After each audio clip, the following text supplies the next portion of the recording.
daawadayaal ku soo dhawaada channelkeena Elias Prime. Sheekada filimka waxay ku bilaabanaysaa xabsiga ragga halkaas oo ay ku jimacsanayaan. Dabadeed alarmiga digniinta ayaa la yeerinayaa, taas oo amraysa dhammaan maxaabiista inay qolalkooda ku laabtaan.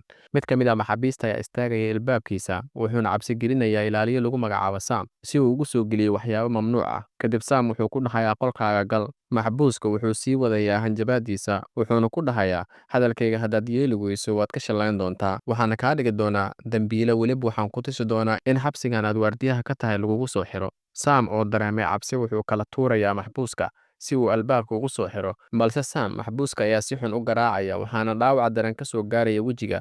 Kadib waxaa la geynayaa dhakhtar si loo daaweeyo dhaawac madax ka soo gaaray. Sargaal lagu magacaabo Tim oo madax ka ah saldhigga wuxuu Sam weydiinayaa waxa dhacay, wuxuuna u sheegayaa in maxbuuska uu ahaa mid dhibaato ku hayay muddo dheer. Sam wuxuu sheegayaa inuu maxbuuska keliya dhahay qolkaaga ku laabo, laakiin maxbuuska uu diiday. Markuu gadaal u riixayna uu gacan u qaaday. Sargaal Tim Sam wuxuu ku dhahayaa wiilyahow, qaladkaaga ugu horreeyay wuxuu ahaa inaad qolkiisa u dhowaato, mana aadan u yeerin wax gurmad ah. Kadib si Sam loogu ilaaliyo maxaabiista, waxaa loo wareejinayaa ilaalada kore. Dhowr maalmood kadib, Sam oo saaran saqafka sare ee xabsiga wuxuu arkayaa wax shaki leh oo ka dhacaya gudaha saldhigga. Wuxuu isticmaalayaa teleskoob, wuxuuna arkayaa dagaal ka dhex socda maxaabiista. Sam wuxuu si degdeg ah u riixayaa alarmiga digniinta. Ilaaliyaasha ayaa soo kala ordaya, waxayna isku diyaarinayaan saqafka sare ee xabsiga, waxayna maxaabiistu ku tuurayaan sunta dadka ka ilmaysiisa. Kadib markuu dagaalka joogsan waayay, Sam wuxuu si lama filaan ah u arkayaa laba maxbuus oo dilaya maxbuus kale. Wuxuu rasaas ku ridayaa maxaabiista. Tani waxay keentay in maxaabiista ay dhulka jiibsadaan.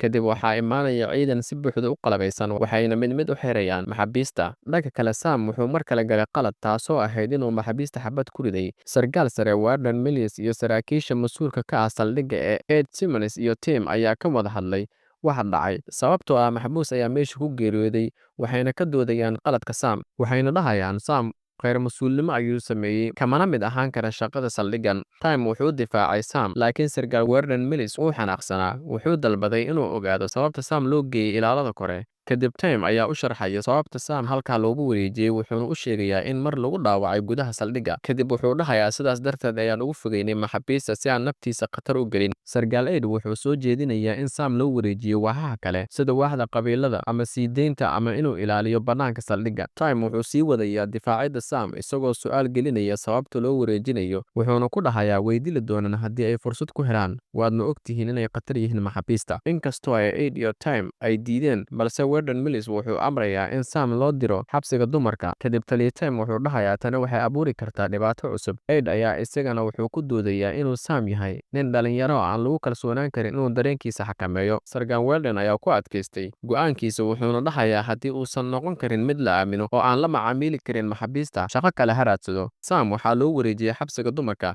Kadib waxaan aragnaa Sam oo taagan iridda fasalka xabsiga. Markay marayaan dumarka halkaasi, waxay ku samaynayaan dhaqdhaqaaqyo dareen soo jiidasho leh iyagoo isku dayay inay kiciyaan dareenkiisa. Maria Molonski oo macluumaad ka ah saldhigga waxay dareentay inuu Sam indhihiisa la sii raacaya gabdhaha, waxayna weydiinaysaa cidda u soo dirtay xabsiga dumarka. Wuxuuna u sharxayaa sababta loogu soo bedelay halkan iyo dhacdadii ka dhacday xabsiga ragga. Kadib Maria Sam waxay ugu digaysaa in maxaabiista dumarka ah aysan ka duwaneyn maxaabiista ragga, oo ay isku dayi doonaan inay ka faa'iidaystaan. Intii ay casharkeeda ku saabsan aadanaha ay dhigayso, mid ka mid ah maxaabiista oo lagu magacaabo Jerry waxay muraayad ku eegaysaa Sam oo taagan qaybta dambe ee fasalka. Waxay u muuqataa mid si gooni ah u xiisaynayso Sam. Marka ay tagaan qolka nasashada, ilaaliyayaasha waxay si kaftana u weydiinayaan Sam farqiga u dhexeeya xabsiga ragga iyo xabsiga dumarka. Sam wuxuu ku dhahayaa waxay u eg tahay inaan fasax ku jiro marka loo eego xabsigii ragga, wuxuuna ku tilmaamayaa xabsiga ragga inuu ahaa kayn uu ka soo baxay. Ilaaliyayaasha kale waxay ugu digayaan khatarta dumarka maxaabiista ah. Waxay u sheegayaan in maxaabiista ay waddo walba u mari doonaan si ay dareenkiisa u helaan. Waxay aad ugu sharxeen khataraha gaarka ah ee xabsiga dumarka,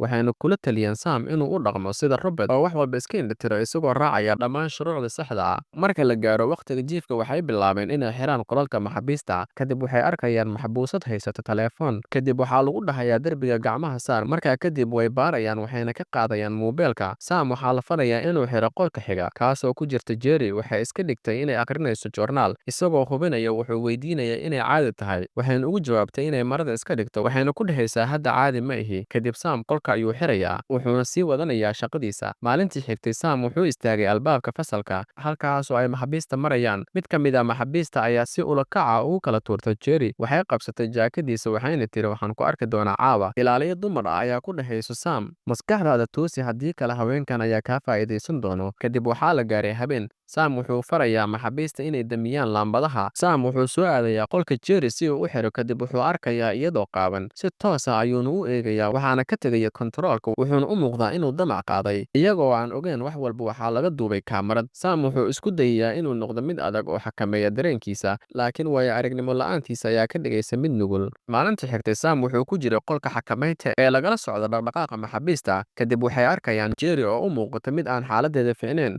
Markii uu soo dhowaaday, waxay iska dhigtay inay xanuunsan tahay si loo geeyo isbitaal. Kadib wuxuu weydiinayaa inay socon karto iyo inay u baahan tahay sariir. Kadib waxay ku dhahaysaa, "Waan socon karaa." Garabka ayuu qabanayaa si uu qaybta bukaanada u geeyo. Markii loo soo dhowaado jaranjarada, waxay Sam ku jiidanaysaa jaranjarada hoosteeda, halkaasoo ay ku xirneen kaamarad. Waxay u muuqatay meel qarsoodi ah.